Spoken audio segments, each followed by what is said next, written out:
Terima kasih Anda masih menyaksikan Liputan 6 Daerah Jawa Timur. Saudara, belasan rumah warga di Kabupaten Blitar rusak disapu angin puting beliung dan hujan deras. Selain itu, saudara, hujan dan angin kencang juga merobohkan kandang ayam dan menimpa ribuan ekor unggas di dalamnya. Pohon besar di Desa Sidorejo, Kecamatan Ponggok, Kabupaten Blitar ini tumbang usai diterjang angin kencang dan hujan deras Senin petang. Musibah itu juga mengakibatkan belasan rumah warga rusak. Sebagian besar kerusakan terjadi pada bagian atap akibat tersapu angin. Selain itu ada sebagian rumah warga yang mengalami kerusakan cukup parah akibat tertimpa pohon tumbang. Selain belasan rumah warga, hujan disertai angin kencang juga merobohkan sebuah kandang ayam. Selain bangunan kandang porak-poranda, ribuan ekor ayam juga tertimpa puing-puing bangunan. Mungkin cuma beberapa menit aja, mungkin 5 menitan, 5 menit aja. Ya.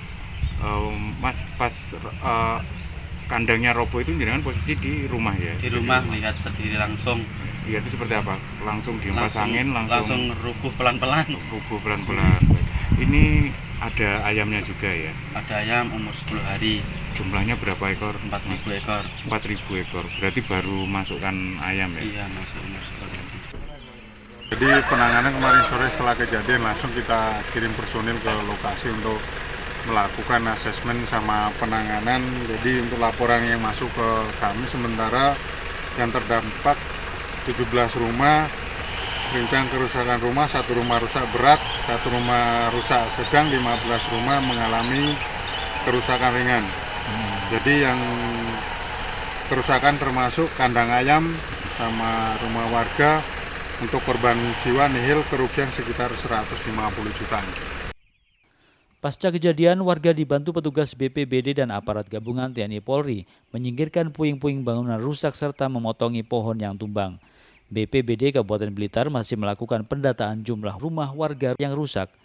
Nur Ramadan melaporkan dari Blitar. Saudara, hendak mendahului truk bermuatan tebu, seorang pemotor di Mojokerto terlibat kecelakaan adu banteng dengan pengendara motor lain dari arah berlawanan. Akibatnya seorang pengendara yang juga pelajar meninggal dunia di lokasi kejadian, sementara 2 korban lainnya luka parah.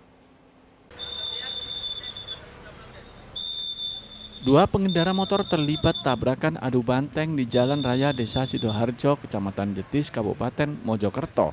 Akibatnya seorang pengendara yang juga pelajar Sandi Bayu, 19 tahun, warga Kelurahan Magersari, Kota Mojokerto meninggal di lokasi kecelakaan. Korban tewas karena menderita luka parah di kepala, sedangkan 2 korban lainnya Wisnu Nugroho, 25 tahun, kakaknya Sandi dan Nur Huda, 32 tahun, warga Kecamatan Kemelaki, Mojokerto, luka serius. Peristiwa kecelakaan maut tersebut berawal saat Sandi Bayu membonceng kakak iparnya Wisnu Nugroho melaju dari arah selatan ke utara. Sesampainya di lokasi dari utara ke selatan melaju sepeda motor yang dikendarai Nur Huda yang hendak mendahului truk muatan tebu. Karena sama-sama melaju kencang dan jarak yang terlalu dekat, keduanya tak sempat menghindar hingga tabrakan adu banteng. Kerasnya benturan membuat seluruh korban terpental, sedangkan motor keduanya rusak parah. Dari arah selatan. Dari arah selatan yang NMAX-nya dari arah utara. Mendahului apa, Pak? Truk. Truk muat tebu. Dari arah mana truknya? Truknya dari arah utara yang muat tebu. Berarti yang nyalip siapa nih? Yang nyalip informasi masnya tadi itu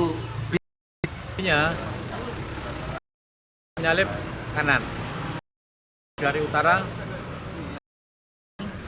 sampai TKP ada kendaraan mau menuju dari akhirnya pas ke tempat itu akhirnya Bayu kemudian dibawa ke RSUD Sudirohusodo Kota Mojokerto. Korban luka dibawa Basuni, Kecamatan Gedek, Kabupaten Mojokerto. Selain meminta keterangan saksi-saksi untuk mengetahui penyebab pasti kecelakaan, petugas Satlantas Polres Mojokerto melakukan olah tempat kejadian perkara. Dia Eko Purwoto melaporkan dari Mojokerto. Saudara, konvoi pemotor diduga kelompok pesilat tiba-tiba menyerang sejumlah warga di Kabupaten Tuban. Akibatnya beberapa rumah, warung, dan motor milik warga rusak karena terkena lemparan batu.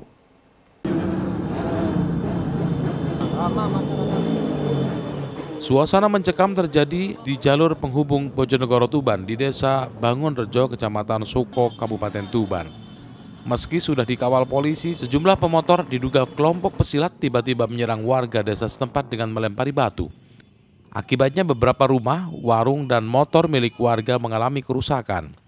Arus lalu lintas juga macet karena sejumlah kendaraan terpaksa memperlambat laju atau menepi lantaran takut menjadi sasaran. Aksi anarkis ini terjadi saat rombongan pesilat perjalanan pulang dengan konvoi motor usai menghadiri acara Maulid Nabi di Gedung Geraha Sandia Tuban Minggu sore. Apa penyebabnya? Dugaan sementara.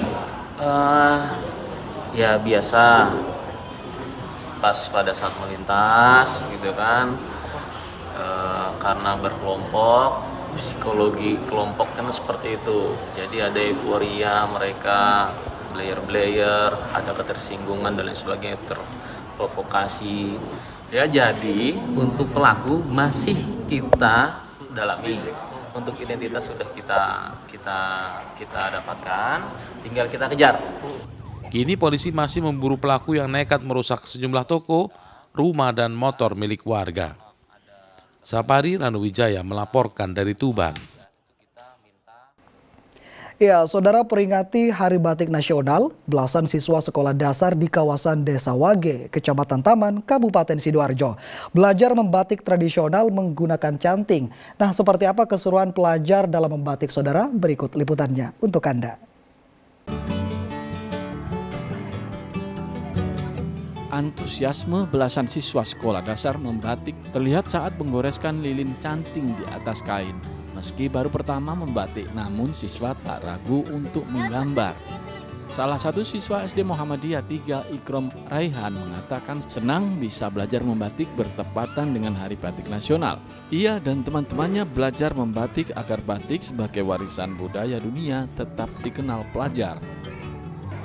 Pernah belajar batik belum? Apa sih senangnya belajar batik? Melestarikan kebudayaan Indonesia. Ini tadi bikin batik apa, Kak? Batik bunga. Sulit nggak? Beragam batik tulis tradisional dibuat anak-anak mulai dari media kain hingga media tas. Pihak sekolah mendatangkan mentor membatik yang berpengalaman dari Wage Sidoarjo. Tidak hanya batik tulis tradisional, siswa juga diajarkan batik modern kolase, yakni teknik menempelkan batik ke bahan kertas. Mas, kenapa sih dipilih batik kemudian pembelajaran bagi para siswa ini? Ya tentunya untuk memperingati Hari Batik ya, yang pertama. Yang kedua adalah untuk memperkenalkan lagi batik kepada anak didik kita, dan nantinya anak didik kita juga akan cinta dan mau merawat dan intinya mau melestarikan batik.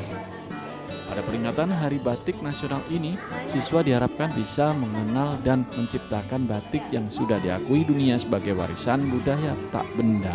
Zainul Fajar melaporkan dari Sidoarjo. Ya, saudara, informasi tadi sekaligus mengakhiri kebersamaan kita di Liputan 6 Daerah Jawa Timur hari ini. Atas nama seluruh kru yang bertugas, saya Imam Fawaid mengucapkan terima kasih atas perhatian Anda, selamat beraktivitas, dan salam SCTV.